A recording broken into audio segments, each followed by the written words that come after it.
The cold steel of the handcuffs was the last thing I felt before my heart gave out in that concrete cell. But when I gasped and opened my eyes, I wasn't in prison. I was sitting in the corner office, staring at the exact promotion contract that ruined my life. This time, she could have it. The smell of Tom Ford tobacco vanille and stale espresso hit me like a physical blow. My lungs expanded, pulling in the overconditioned air of the 42nd floor of Meridian Capitol. I blinked, my vision swimming, trying to reconcile the horrific memory of a sterile prison infirmary ceiling with the rich mahogany of Richard Caldwell's desk in front of me. My hands were shaking. I looked down at my wrists.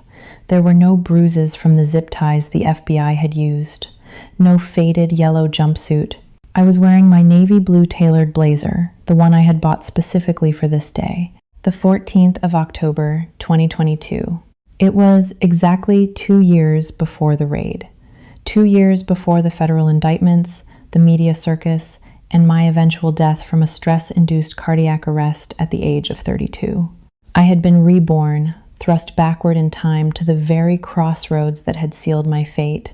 "Chloe, you look a million miles away," Richard said, his voice dripping with that polished, predatory charm that had once fooled me into seeing him as a mentor. He tapped a Mont Blanc pen against a thick stack of papers. "The VP of Regional Acquisitions is yours. You've earned it. All you need to do is sign, and we'll announce it at the all-hands meeting at noon." I stared at the contract. In my previous life, I had signed it with trembling, joyful hands. I had worked 80-hour weeks for 3 years, missing my sister's wedding, ignoring my failing health, all for this title. But I didn't know that the VP title was a scapegoat position. I didn't know that Richard and my closest rival, Vanessa Montgomery, had spent the last 18 months funneling millions into a fraudulent shell company called Osprey Holdings. They needed a fall guy.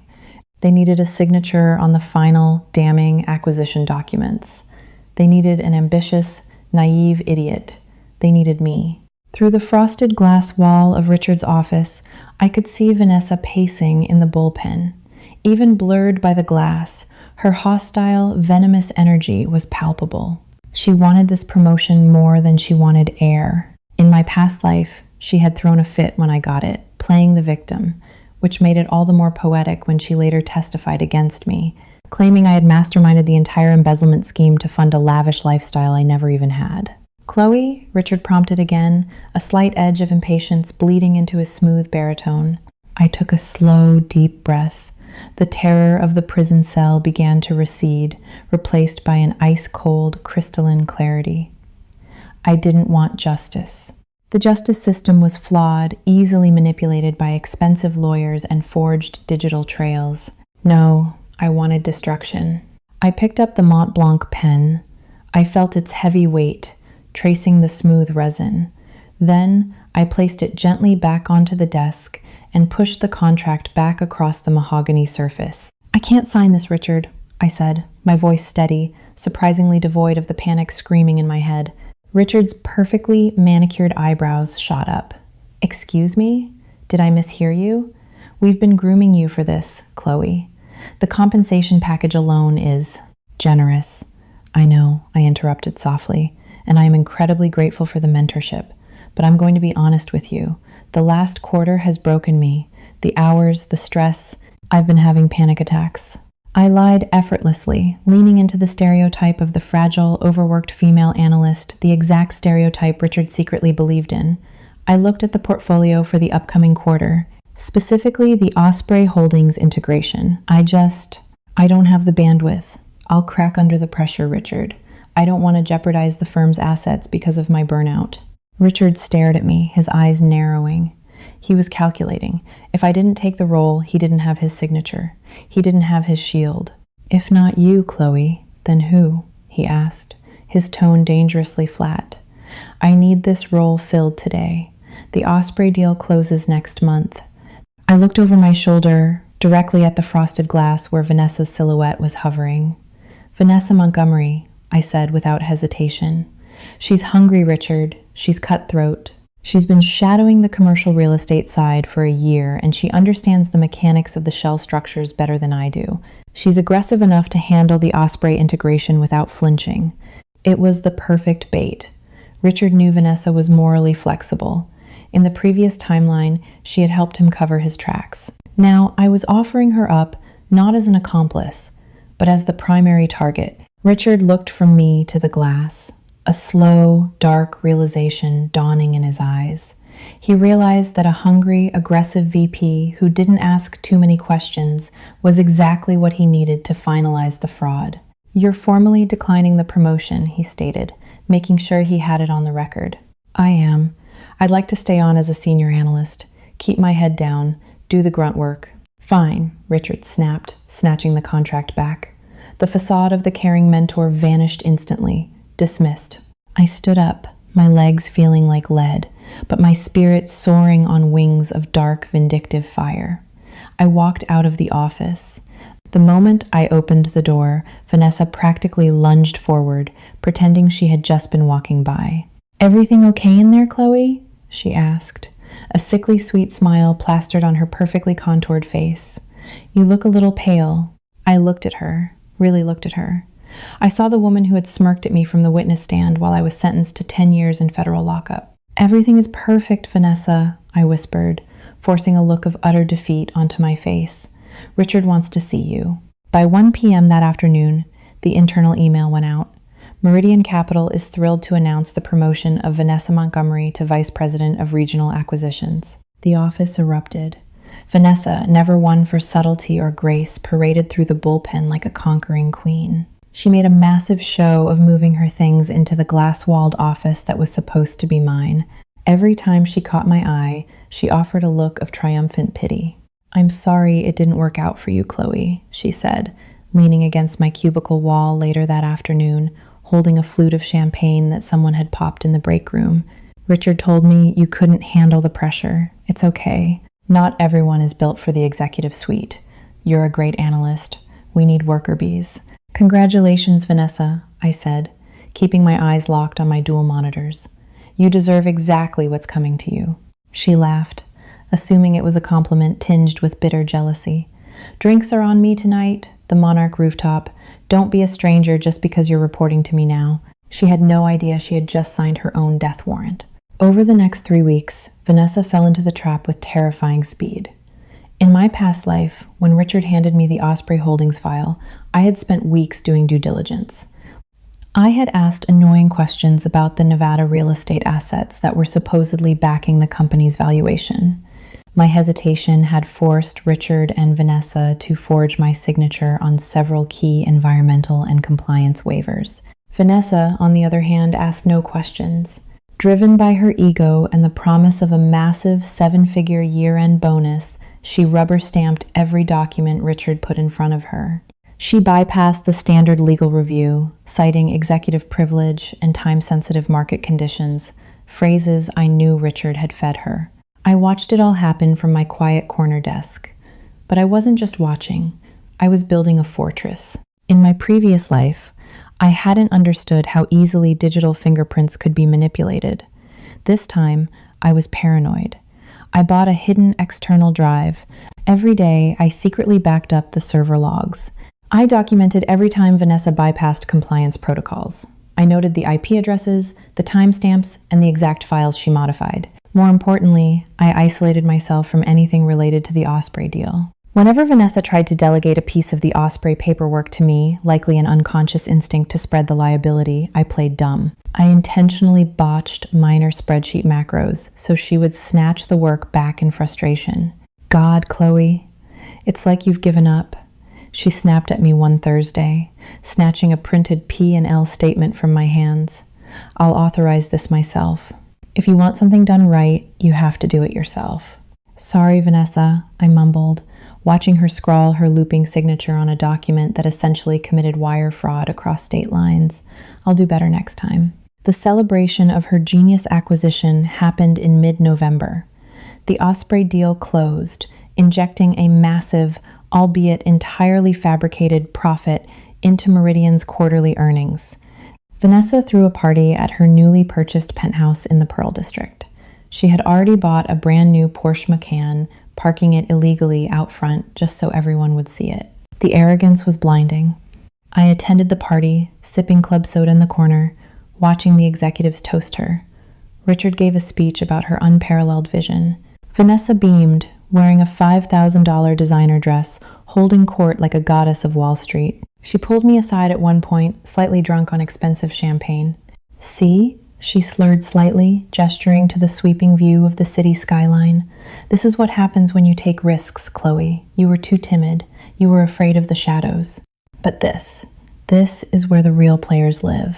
"You're definitely in a league of your own, Vanessa," I replied, smiling softly. What Vanessa didn't know was that 2 days prior, I had taken a burner phone, driven 3 towns over to a coffee shop with public Wi-Fi, and sent a highly encrypted, anonymously routed email to Brenda Walsh, the head of internal compliance at Meridian, and CC'd a contact at the regional SEC field office, an investigator named David Harrison, the very man who had interrogated me in my past life. I didn't send them proof of fraud.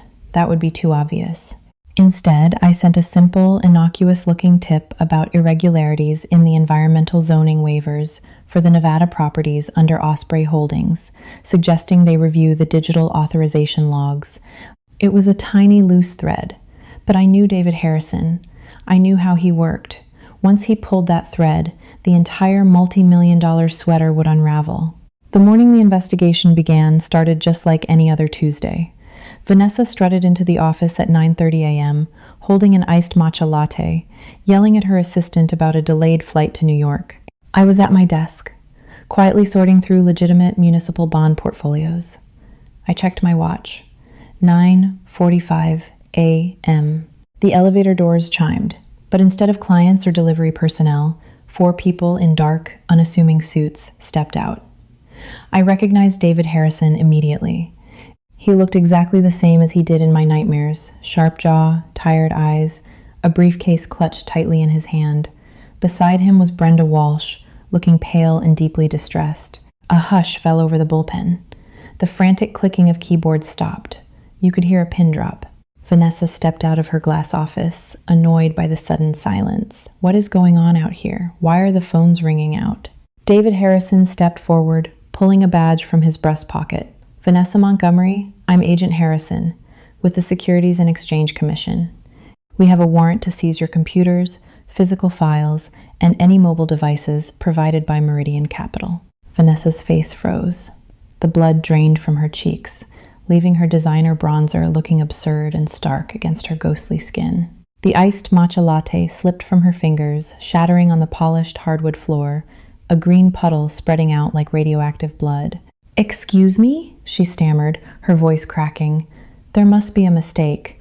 I'm the VP of Acquisitions. You need to speak to Richard Caldwell." "We already have agents at Mr. Caldwell's residence," Harrison said coldly. "He was taken into custody at 6 a.m. this morning attempting to board a flight to Dubai.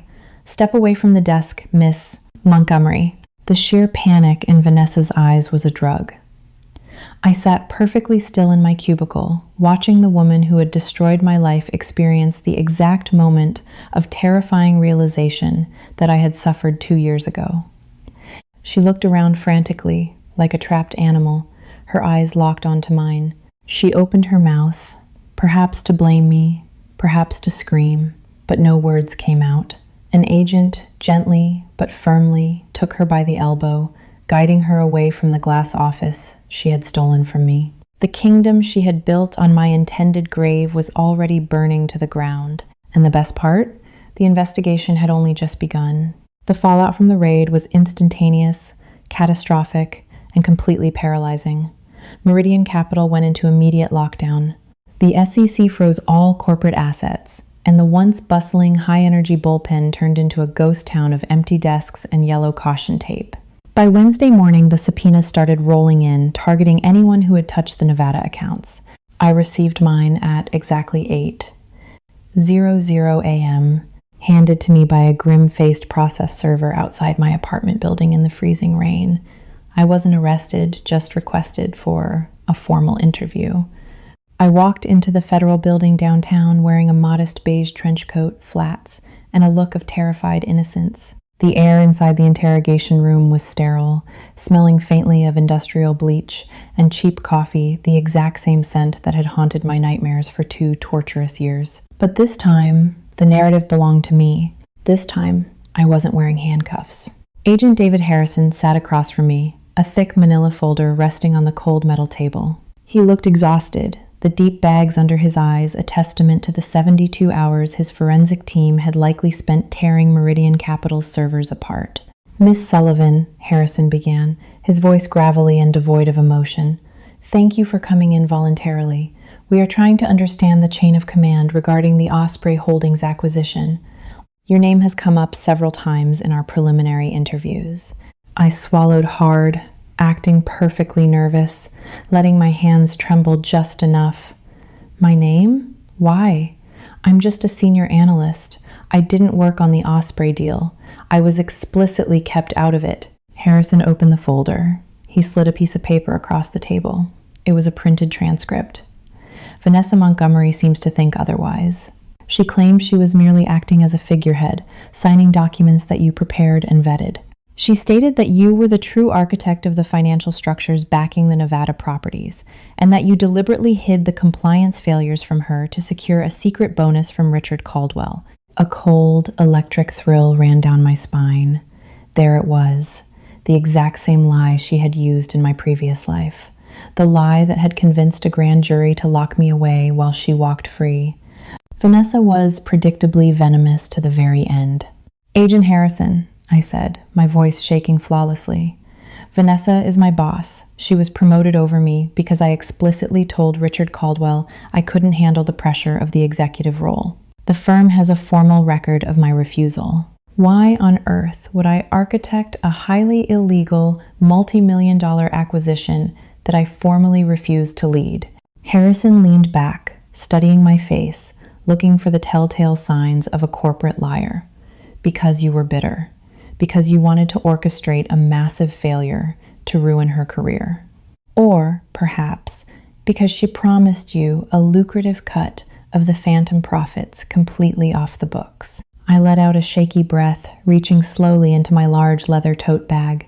"Before this interview goes any further, Agent Harrison, I need to show you something. I was afraid something exactly like this might happen.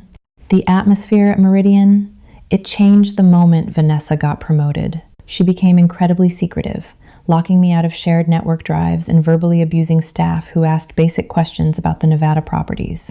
I got scared that I would be blamed for her mistakes, so I started keeping my own records to protect myself. I pulled out a thick, leather-bound binder and a heavy silver USB drive, sliding them across the table. Harrison frowned, picking up the silver drive.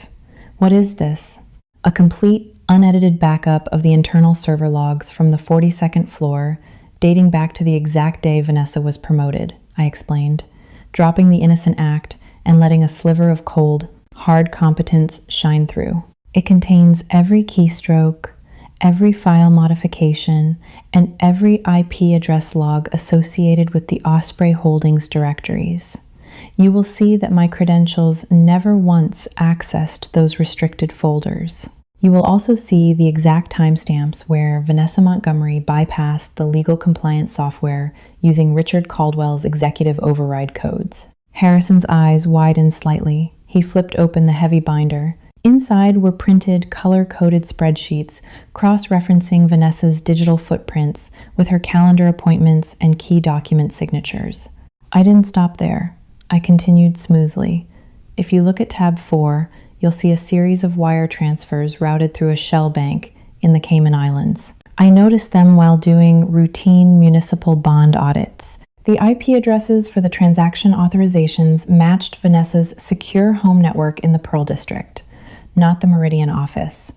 She was moving money before the deal even officially closed. I had spent weeks carefully breadcrumbing this data. I didn't forge a single thing. I just knew exactly where Vanessa and Richard were hiding their mistakes because I had spent 10 long years in a concrete box analyzing every single detail of the case against me. "Miss Montgomery claims you physically prepared the documents," Harrison said, his tone shifting rapidly from accusatory to deeply intrigued. "Look at the metadata on the original drafting files," I countered without missing a beat. "The author tag is Vanessa's. The last modified tag is Vanessa's. The physical printing log originates from the private, restricted printer inside her glass office. I never touched a single sheet of paper related to Osprey. In fact, if you check my corporate chat logs with her on the days those documents were signed, you'll see she explicitly ordered me to stay away from the merger entirely, calling me a low-level drone who wouldn't understand the executive complexities. Harrison stared at the binder for a long time, the silence stretching out in the sterile room. The trap Vanessa had tried to set for me had just violently snapped shut on her own neck. In my past life, I had no proof to counter her fabricated lies. Now, I had handed the federal government a bulletproof, bow-tied roadmap to her absolute guilt. "You've been incredibly thorough, Miss Sullivan," Harrison finally said, closing the binder with a heavy thud. "You just saved my team about 6 months of exhausting forensic accounting." "I just want to clear my name," I said softly, looking down at my hands. I worked hard for Meridian. I didn't deserve to be caught in their criminal crossfire. As I walked out of the federal building, the midday sun was shining through the clouds. The crisp air tasted incredibly sweet.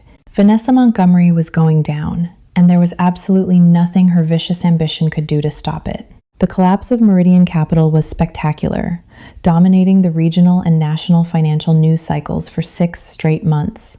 The firm filed for Chapter 11 bankruptcy by late January.